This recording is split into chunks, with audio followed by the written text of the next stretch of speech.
Today on the Caucus, John Harwood and Jeff Zeleny discuss fundraising for the 2012 election.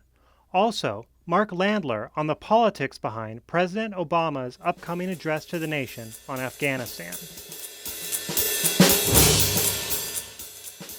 Jeff, we've got 9 days left before the end of the second quarter, and a few days after that, candidates are going to show how much money they've raised. Is the campaign at this point much more about donors than it is about voters? It is about donors at this point because this is a pivotal time for candidates to show that they are strong enough to go forward in the summer months. The front runners like Mitt Romney, he is trying to present himself as the inevitable front runner. Of course, he has a network to tap into from 4 years ago. Mitt Romney is going to exceed everyone else, perhaps as much as 3 times as much. And for the next, a week or so, that's his key focus. Jon Huntsman entered the race yesterday.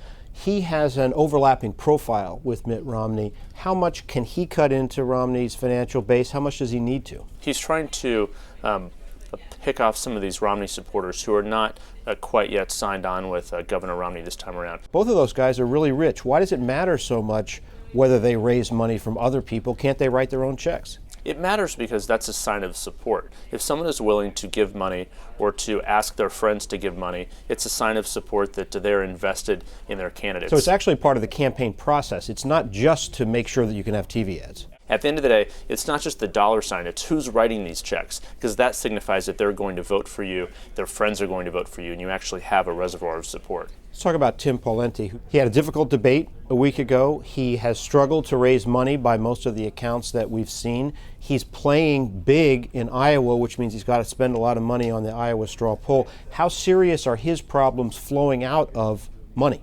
His financial problems are serious. He's having a very hard time raising money, we're told. All these reports are due on July 15th. That is going to be a tough week, a tough day for Governor Pawlenty. He'll have a fairly rocky summer here, a very lean summer. He has a lot of campaign consultants and advisors around him. He may have to shave some of those off. But remember, John McCain was completely out of money 4 years ago. John Kerry in 2004 until he lent himself some money. Absolutely. The history books are filled with people who have struggled, and it's how you come out of this adversity. Now let me ask you about a couple of other candidates. Michelle Bachmann, who is playing and competing with Tim Pawlenty in Iowa, had a very good debate. She's shown in House races at least the capacity to raise an awful lot of money.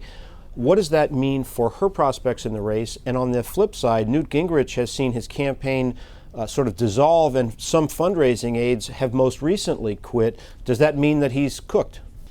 I think with Congresswoman Bachmann, she's always raised this money because of one thing. She's always said that, elect me, send me money, I will stop Nancy Pelosi. Now this fundraising is going to be more about her. Not as easy. I think it's not as easy, but she'll still raise a fair bit of money. I have no question about that at all. Newt Gingrich, we're hearing, again, reports of how his presidential campaign may be up to almost $1 million in debt. He is going to become a marginalized candidate if this continues. Let me ask you finally about Barack Obama. There's talk that he could raise $1 billion in this campaign. Do we think that President Obama is going to have a clear and significant fundraising advantage over whoever the Republican nominee is? Or is it safe to assume that when somebody emerges from that Republican field, they're going to be plenty well-funded to compete with this Democratic president? I think in the end they will be plenty well-funded, but not at the beginning. Whichever Republican candidate emerges as the nominee is likely going to finish the primary season, if it's early or late, without much money on hand. And that's when the Obama campaign is going to jump in and use that window, from a late spring to the conventions and really begin to hammer them. But at the end of the day, most of the money is fairly equal, especially when you factor in outside groups. The $1 billion figure has been thrown around mainly by Republicans because they're using that as an incentive to raise money. The $1 billion figure is probably inflated, but it'll be a lot of money. President Obama will announce a significant reduction of troops in Afghanistan in a speech from the White House this evening. And while we don't know the precise details of what the president is going to lay out, the belief is that he will announce that the entire 30,000 troops from the surge of December 2009 will be returned to the United States within about 18 months or by the end of 2012.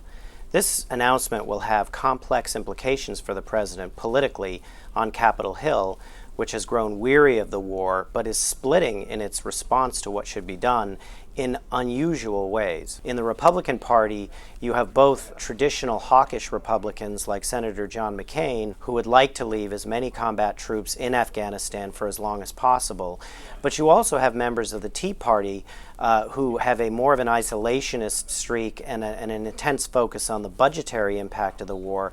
They'd like to withdraw on a wholesale basis as soon as we can. And similarly, in the Democratic Party, you have an anti-war left, which would like to pull out of Afghanistan altogether, and a more moderate contingent symbolized by senators like John Kerry, who also want to bring home troops, but on a more measured scale.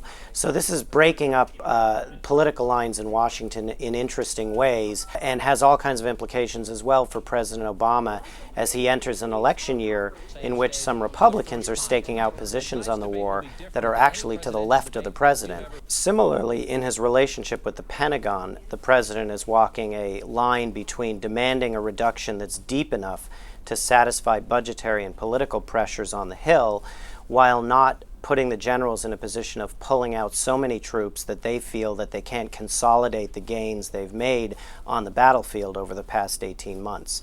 So it'll be somewhat of a balancing act for the president, and some people have said that we'll know that he's got the balance right if nobody's happy with the decision he announces.